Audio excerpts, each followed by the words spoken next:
6 yang akan menjelaskan tentang yang pertama, mengidentifikasi konsep-konsep dasar dan konsep dasar pengelolaan kelas, tujuan, dan prinsip pengelolaan lingkungan belajar. Nah, yang kedua itu mengidentifikasi hal-hal yang harus diperhatikan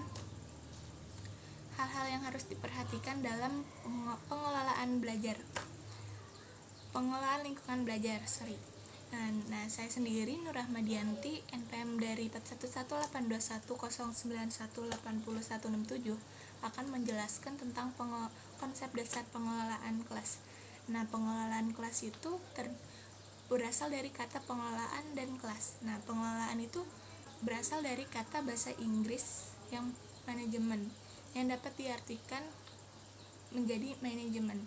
Nah, disimpulkan dari itu, pengelolaan berasal dari kata penyelenggaraan atau pengurusan yang dapat dikelola berjalan dengan baik, lancar, efektif, dan efisien. Nah, pengertian dari kelas itu sendiri adalah sebuah ruangan yang berisikan siswa-siswa untuk mengikuti kegiatan belajar mengajar. Nah, jadi secara keseluruhan itu pengelolaan kelas adalah kegiatan pengelolaan pengajaran kelas untuk kepentingan pengajaran dalam memperdayagunakan potensi kelas.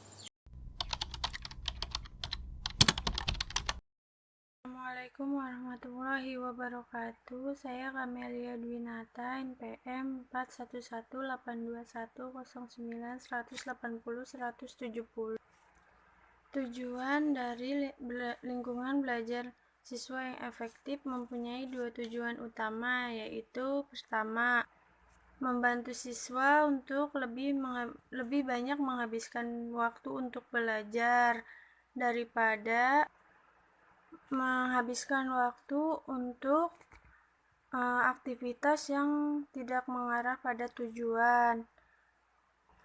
Manajemen kelas yang efektif akan membantu guru untuk mendapatkan kelas yang efektif dan membantu siswa belajar lebih kondusif dan memaksimalkan waktu belajar siswa.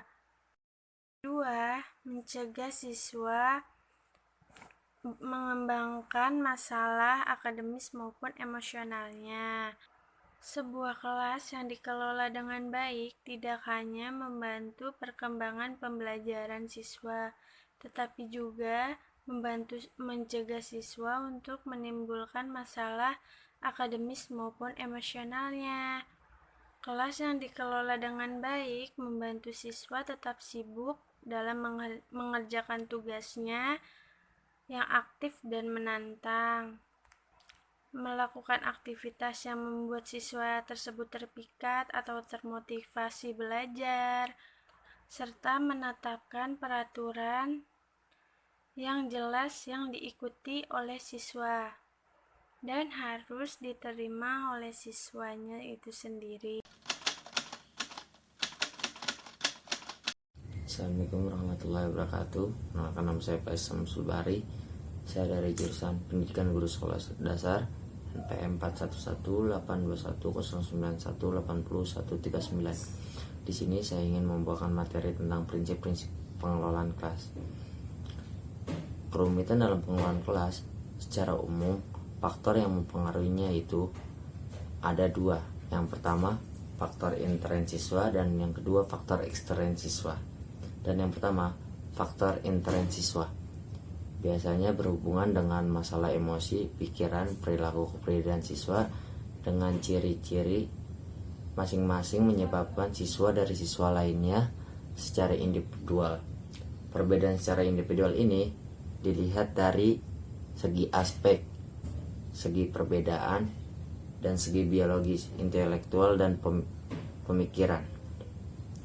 Dan yang kedua, faktor intern siswa. Faktor intern siswa itu biasanya dipengaruhi dari lingkungan kelas, lingkungan belajar, pengelompokan siswa, dan jumlah siswa di dalam. Assalamualaikum warahmatullahi wabarakatuh. wabarakatuh. Perkenalkan, nama saya Nurholi Jabarsya dari NPM 411821091801069. Di sini saya akan menjelaskan tentang prinsip-prinsip pengelolaan kelas yang dapat dipergunakan dan dikemukakan oleh Zarjamah. Yang pertama ada hangat dan antusias. Hangat dan antusias itu sangat diperlukan dalam proses belajar. Yang kedua ada tantangan untuk meningkatkan gairah pada anak peserta didik. Yang ketiga ada bervariasi, yaitu disebut sebagai alat atau media untuk gaya mengajar dan belajarnya. Yang keempat ada keluasan, disebut sebagai tingkah laku guru untuk mengubah strategi belajarnya atau mengajarnya dapat mencegah munculnya gangguan pada anak peserta didik. Yang kelima ada penekanan pada hal-hal yang positif. Di sini untuk guru harus menekankan pada hal-hal yang positif dan menghindari dari pemusyatan perhatian anak didik dan hal-hal yang negatif. Yang keenam ada penanaman disiplin. Tujuan dari akhir pengelolaan kelas yaitu anak didik dapat mengembangkan disiplin diri sendirinya. Sekian dari saya. Wassalamualaikum warahmatullahi wabarakatuh.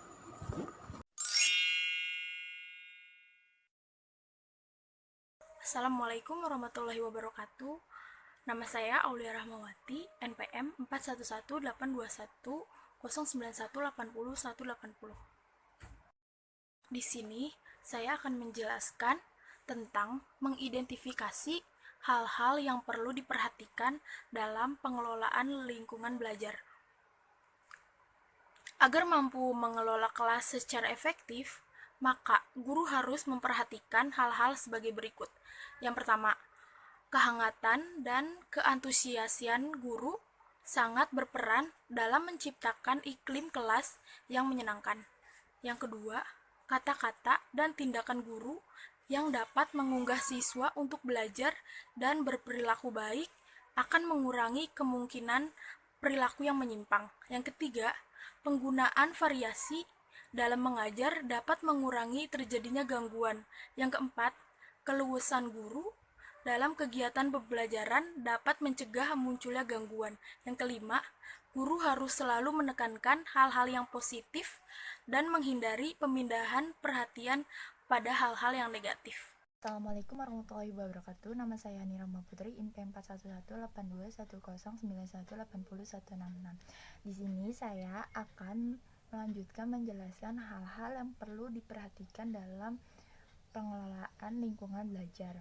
Lingkungan belajar yang efektif adalah lingkungan belajar yang produktif, di mana lingkungan tersebut dapat membangun pelajar untuk meningkatkan proses pembelajarannya, sehingga bisa mencapai target atau bisa mencapai sesuai dengan keinginannya.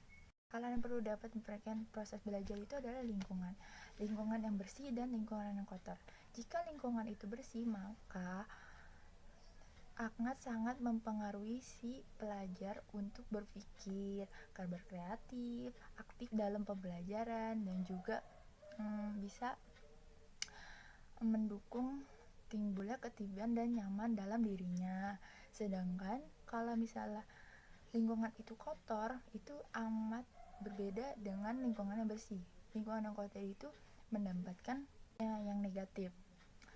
Misalnya kegiatan belajar itu jadi timbul rasa tidak ingin belajar, timbul rasanya ingin kurang nyaman, terus kurang semangat. Apalagi contohnya adalah dalam proses pembelajaran, si anak itu tidak boleh makan di kelas karena mengganggu proses pembelajaran tersebut. Ketika mereka selesai kegiatan belajar mengajar, mereka akan membersihkan kelasnya. Tentunya kelas itu akan dipakai di besok harinya, sehingga kegiatan belajar mengajarnya seperti lancar ataupun bersih, nyaman seperti sebelumnya. Sekian dari kami kelompok 6 pertemuan ke-7, yaitu materi tentang lingkungan belajar yang efektif.